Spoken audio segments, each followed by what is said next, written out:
Hello दोस्तों, welcome back to our channel. तो जैसा कि हमने पिछले एपिसोड में देखा था, डैन मिस लू को लेकर उस एंशिएंट रुइन से बाहर आ गया था और यहीं से नेक्स्ट एपिसोड की शुरुआत होती है, जहां वू शन ने अचानक ही अपनी स्वॉर्ड के साथ डैन पे अटैक कर दिया था, जो देखकर एक पल के लिए डैन भी डर गया था, क्योंकि डैन अभी इस हालत में नहीं था कि वो अचानक हुए इस अटैक को रोक पाए। लेकिन वो स्वॉर्ड डैन को हिट करती उससे पहले ही मिस लू ने बीच में आते हुए वू शन की स्वॉर्ड को अपने दोनों हाथों से पकड़ लिया था, जो देखकर वू शन भी बहुत ज्यादा हैरान हो गया था। लेकिन तभी वो खुद पे कंट्रोल पाते हुए गुस्से से मिस लू से कहता है, मिस लू, आपने इस मामूली से लड़के की जान बचाने के लिए मेरी स्वॉर्ड तक को रोक दिया। आखिर इस लड़के में ऐसी कौन सी खास बात है जिसको बचाने के लिए आपने अपनी जान तक की भी परवाह नहीं की। और वू शन इससे आगे कुछ कहते उससे पहले ही डैन ने खड़े होते हुए अपने स्पिरिचुअल पाम से वू शन पे अटैक कर दिया था, जिसके इम्पैक्ट की वजह से वू शन काफी पीछे खिसक गया था। और उसके बाद डैन ने वू शन के साथ फाइट करने के लिए अपने स्पिरिट डैगर को बाहर निकाल लिया था, जो देखकर वू शन डैन से कहता है, ओ तो तुमने उस एंशिएंट टेंपल के अंदर अपनी ट्रू पावर को छुपा रखा था, और उस टेंपल के बाहर आने के बाद अब तुम अपनी ट्रू पावर को शो कर रहे हो। मैंने ये कभी नहीं सोचा था कि तुम भी एक मार्शल आर्टिस्ट होगे, और भले ही तुम बहुत ज्यादा पावरफुल हो, लेकिन तुम एक साथ दो ग्रेट मार्शल मास्टर्स का सामना नहीं कर पाओगे, क्योंकि हम दोनों भाइयों के सामने तुम एक चींटी के बराबर हो। और वू शन के ऐसा कहते ही वो ली भी वहां पे जंप करते हुए आ जाता है, जो देखकर डैन बहुत ही ज्यादा हैरान हो गया था, क्योंकि उसे लग रहा था यहाँ पे सिर्फ अकेला वू शन ही होगा और डैन उसे किसी तरह संभाल लेगा। लेकिन अब उन दोनों को एक साथ देखकर डैन बहुत ही ज्यादा सीरियस हो गया था, और वो खुद से ही कहता है, अब ये वाकई हमारे लिए परेशानी की बात है, क्योंकि मैं इन दोनों को एक साथ नहीं संभाल पाऊंगा। और डैन अभी ये सब सोच ही रहा था कि तभी मिस लू उन दोनों भाइयों से कहती है, तुम दोनों की हिम्मत कैसी हुई मुझे टच करने की? तुम जानते हो ना मुझे टच करने से तुम्हारा क्या अंजाम होगा। और ये सोचकर भी क्या तुम दोनों को डर नहीं लग रहा? इस पे वूली स्माइल करते हुए मिस लू से कहता है, अगर आज हमने आपको यहाँ पे मार भी दिया तो सारा इल्जाम इस लड़के पे जाएगा, क्योंकि आप इसी के साथ एंशिएंट रुइंस के अंदर गई थी, इसलिए ये कोई सोच भी नहीं पाएगा कि हम दोनों ने ही तुम्हें मारा था। और ये कहकर वूली जोर जोर से हंसने लगता है, जो देखकर मिस लू को बहुत ही ज्यादा गुस्सा आता है, और वो उन दोनों से कहती है, तुम दोनों वाकई शेमलेस हो। मिस लू की ये बात सुनकर वू शन कहता है, मिस लू आप फिक्र मत करें, पहले हम आपको नहीं मारेंगे, पहले हम आपके इस चहीते लड़के को आपकी आंखों के सामने जिंदा मारेंगे, और उसके बाद आपका नंबर आएगा, और आज आपको भी पता चल जाएगा कि इस लड़के और हम दोनों में से कौन सबसे ज्यादा स्ट्रॉन्ग है। उन दोनों के इरादे समझकर डैन बहुत ही ज्यादा सीरियस हो गया था, और वो मिस लू से कहता है, मैं इन दोनों को ज्यादा देर रोक नहीं पाऊंगा, इसलिए आप जल्दी से यहाँ से भाग जाएं, तब तक मैं इन दोनों को रोकने की कोशिश करता हूँ। डैन की ये बात सुनकर मिस लू उससे बहुत ही ज्यादा इंप्रेस हो गई थी, और वो डैन से कहती है, मैं तुम्हें यहाँ पे अकेला छोड़कर कैसे जा सकती हूँ? मिस लू की ये बात सुनकर डैन अपनी डैगर पे हाथ कसते हुए कहता है, चाहे कुछ भी हो जाए, लेकिन जब तक मैं जिंदा हूँ मैं तुम्हें कुछ भी नहीं होने दूंगा। डैन की ये बात सुनकर मिस लू बहुत ही ज्यादा हैरान हो गई थी, और उसे समझ नहीं आ रही थी कि आखिर एक अनजान लड़का उसकी जान बचाने के लिए अपनी जान खतरे में क्यों डाल रहा है। और तभी हम डैन को देखते हैं, जो अपना स्पिरिट डैगर लेकर उन दोनों की तरफ बढ़ गया था, और ये देखकर वू शन स्माइल करते हुए कहता है, मुझे लगता है आज ये लड़का हमारे हाथों से मरने वाला है। और ये कहकर उन दोनों ने भी आगे बढ़ते हुए अपनी स्वॉर्ड से डैन पे अटैक कर दिया था, और वो दोनों भाई बहुत ही अग्रेसिवली एक के बाद एक लगातार डैन पे अटैक्स करने लगते हैं, जिन्हें डैन अपने डैगर की मदद से बहुत ही मुश्किल से रोक रहा था। और अभी डैन उन दोनों के अटैक से संभल पाता उससे पहले ही वू शन अपनी स्वॉर्ड से एक बहुत ही पावरफुल स्वॉर्ड स्लैश डैन पे करता है, जिससे वहां पे एक बहुत बड़ा ब्लास्ट होता है। लेकिन डैन ने इस अटैक से भी खुद को किसी तरह बचा लिया था, और डैन को सही सलामत देखकर मिस लू चैन की सांस लेती है। लेकिन अब उसे बहुत ही ज्यादा गुस्सा आ रहा था, और वो किसी भी तरह डैन की मदद करना चाहती थी। और तभी वो एंशिएंट बीस्ट जो मिस लू की बॉडी के अंदर एक स्पिरिचुअल क्रिस्टल की शक्ल में मौजूद था, वो अपनी आंखें खोल लेता है, और उसी के साथ उस एंशिएंट बीस्ट की पावर्स एक्टिवेट हो गई थी। वहीं वो दोनों भाई अभी भी लगातार डैन पे अटैक कर रहे थे, और डैन उनसे बचते हुए पीछे हट रहा था। और अभी वो दोनों दोबारा डैन पे अटैक करते उससे पहले ही वो पूरी जगह हिलने लगती है, जो देखकर डैन को भी कुछ समय नहीं आता कि आखिर ये सब क्या हो रहा है। और मैं आपको यहाँ पे बता दूं, ये सब उस एंशिएंट बीस्ट की पावर की वजह से हो रहा था, जिन्हें मिस लू ने गलती से एक्टिवेट कर दिया था। और उस जगह को टूटते हुए देखकर वूली डरते हुए वू शन से कहता है, ये एंशिएंट रुइंस तो पूरा टूटने वाला है, अब हम क्या करें? जिस पे वू शन गुस्से से कहता है, सबसे पहले हम इस लड़के को मारेंगे, उसके बाद ही हम यहाँ से वापस जाएंगे। और ये कहकर वू शन ने दोबारा आगे बढ़ते हुए अपनी स्वॉर्ड से डैन पे अटैक कर दिया था। लेकिन इस बार डैन भी पीछे न हटते हुए अपने डैगर से लगातार वू शन पे अटैक्स करने लगता है। लेकिन वू शन की स्पीड डैन से काफी ज्यादा थी, इसलिए वो उसके लगातार अटैक्स को नहीं रोक पाता, जिसकी वजह से डैन थोड़ा पीछे खिसक गया था। और इस मौके का फायदा उठाकर वू शन ने अपनी स्वॉर्ड में स्पिरिचुअल पावर ट्रांसफर करते हुए डैन पे एक बहुत ही पावरफुल अटैक कर दिया था। लेकिन डैन ने अपने डैगर को आगे करते हुए वू शन के इस अटैक को भी किसी तरह रोक लिया था। वहीं दूसरी तरफ जहाँ पे मिस लू खड़ी थी, वो जगह बहुत ही ज्यादा हिलने लगती है, और तभी देखते ही देखते वहाँ की जमीन से एक पिलर बाहर आता है, जो मिस लू को लेकर ऊपर जाने लगता है। और डैन जो अभी तक वू शन के अटैक को रोके हुए था, ये देखकर डैन वू शन को एक पंच मारता है, और जब वूली डैन को रोकने के लिए आगे बढ़ता है तो डैन उसे भी एक किक मार देता है और इस तरह डैन भी उन दोनों को चकमा देकर जंप करता हुआ उस पिलर के ऊपर चढ़ गया था,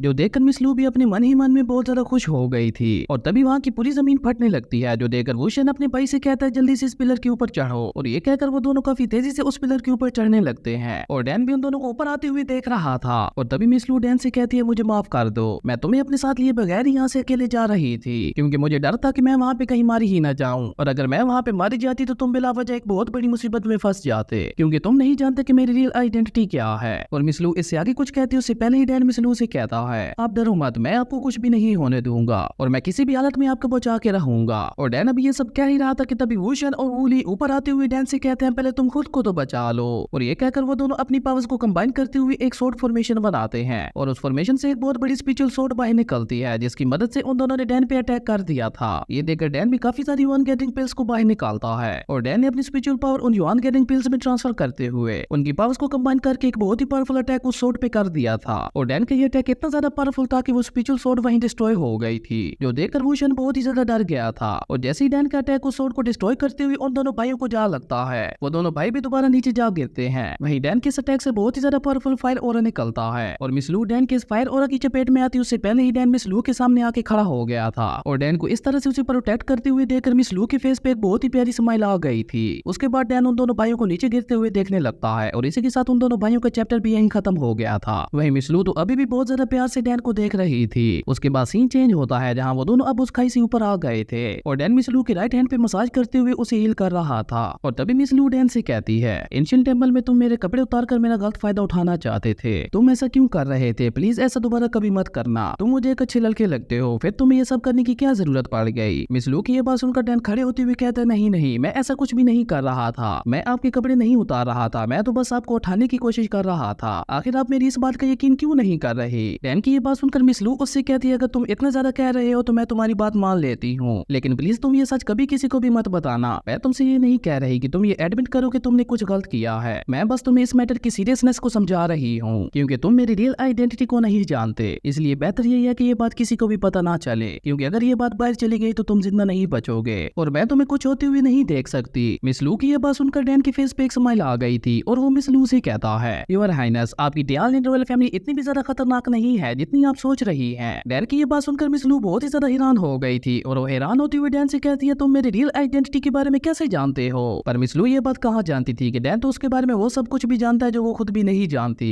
मिस लू की ये बात सुनकर डैन आगे आते हुए मिस लू से कहता है मैं तो इससे भी ज्यादा आपके बारे में जानता हूँ। और ये कहकर डैन एक पिल्स की बोतल को और एक पेज को बाहर निकालता है जिसके ऊपर मिस लू के लिए एक बहुत ही खास टेक्निक लिखी हुई थी। ये देखकर मिस लू डैन के हाथ से जल्दी से वो दोनों चीजें ले लेती है और जैसे ही वो उस पेज को देखती है तो उसके अंदर आइसमैन बॉडी के लिए खास टेक्निक लिखी हुई थी और उस टेक्निक को पढ़कर मिस लू डैन से कहती है तुम ये बात कैसे जानते हो कि मैं आइसमैन बॉडी के साथ पैदा हुई थी और तुम आइसमैन बॉडी के बारे में इतना सब कुछ कैसे जानते हो। जिसपे डैन मिस लू को बताता है कि जो लोग आइसमैन बॉडी के साथ पैदा होते हैं जब तक वो की गेटिंग स्टेज में रहते हैं तब तक उनकी मरीनीज और उनकी बॉडी पे हर महीने आइस का एक अटैक होता है जो कि इतना ज्यादा पेनफुल होता है कि उससे अच्छा इंसान मरना पसंद करता है। और भले ही आप एक प्रिंसेस और आपकी बॉडी पे अपना बहुत ज्यादा कंट्रोल है, पर मैं ये बात जानता हूँ कि आपको हर महीने आइस अटैक की वजह से अपनी पूरी बॉडी में बहुत ज्यादा पेन होता है जो कि आपकी बर्दाश्त से भी बाहर होता है। डैन की ये बात सुनकर मिस लू उससे कहती है मेरे फादर ने इस वर्ल्ड के एक से एक अच्छे डॉक्टर को मुझे हील करने के लिए बुलवाया था, लेकिन उनमें से कोई भी मुझे हील नहीं कर पाया था। उन सब का यही कहना था कि जो लोग आइस वेन्स के साथ पैदा होते हैं वो लोग सिर्फ 30 साल की उम्र में ही मारे जाते हैं, क्योंकि 30 साल बाद उनकी मरीडियंस खुद ब खुद ही डिस्ट्रॉय होने लगती हैं और मरीडियंस डिस्ट्रॉय होने के बाद कोई भी नॉर्मल पर्सन सर्वाइव नहीं कर पाता। पर मैं कोई नॉर्मल पर्सन नहीं हूँ, इसलिए मैंने बहुत ज्यादा हार्ड प्रैक्टिस करके अब तक किसी तरह खुद को बचा रखा है, सिर्फ इसी उम्मीद में कि एक न एक दिन मैं अपनी किस्मत को चेंज कर पाऊंगी। और सिर्फ इसी उम्मीद के चलते आज तक मैंने कभी हार नहीं मानी। मेरी हालत देखकर लोग मुझे कहते थे शायद गॉड की यही मर्जी है, लेकिन फिर भी मैंने कभी हार नहीं मानी और मैं गॉड के फैसले के खिलाफ हमेशा फाइट करती रही। और आज फाइनली तुमने मुझे वो दे दिया है जिससे मैं अपनी किस्मत चेंज कर पाऊंगी। मिस लू की ये बातें सुनकर डैन उससे कहता है अब से आप अपनी डेस्टिनी को खुद कंट्रोल कर पाएंगी। डैन की ये बात सुनकर मिस लू बहुत ही प्यार से डैन की तरफ देखने लगती है, जो देखकर डैन के फेस पे एक स्माइल आ गई थी। और तभी मिस लू डैन की तरफ बढ़ते हुए उससे कहती है मैं वापस अपनी रॉयल सिटी में जाऊंगी, क्योंकि मुझे वहाँ पे वो सब कुछ हासिल करना है जो मैं पीछे छोड़कर आई थी, इसलिए तुम मेरा वेट करना और मैं भी तुम्हारा वेट करूंगी, हम दोबारा जरूर मिलेंगे। और ये कहकर मिस लू डैन के फेस पे किस करती है, जो देखकर डैन की आंखें खुली की खुली रह गई थी। और डैन को किस करने के बाद मिस लू वहाँ से जाने लगती है, जो देखकर डैन अपने मन में कहता है अभी के लिए तुम्हारी और मेरी मंजिल बिल्कुल अलग अलग है और हम दोनों को ही अपनी अपनी मंजिल तक पहुंचने के लिए बहुत ज्यादा मुसीबतों का सामना करना होगा, लेकिन मुझे उम्मीद है हम हम दोनों दोबारा जरूर मिलेंगे। और यहाँ पे मिस लू और डैन दोनों एक दूसरे से अलग होते हुए अपनी अपनी मंजिल की तरफ बढ़ गए थे, पर वो दोनों ये बात कहाँ जानते थे कि अब चाहे कुछ भी हो जाए, अब उन दोनों की किस्मत मिल चुकी है और वो चाहकर भी कभी एक दूसरे से अलग नहीं हो पाएंगे। और यहाँ पे ये सीन थोड़ा इमोशनल हो गया था और इसी के साथ हमारा ये एपिसोड यहीं पे खत्म हो जाता है। दोस्तों, आप लोगों को क्या लगता है, क्या डैन और मिस लू दोनों दोबारा मिलेंगे या नहीं? कमेंट करके जरूर बताना। अगर आपको ये वीडियो अच्छी लगी तो लाइक कर दें और अगर चैनल पे नए आए हो तो सब्सक्राइब करते जाना। तो मिलते हैं एक न्यू वीडियो में, तब तक के लिए बाय।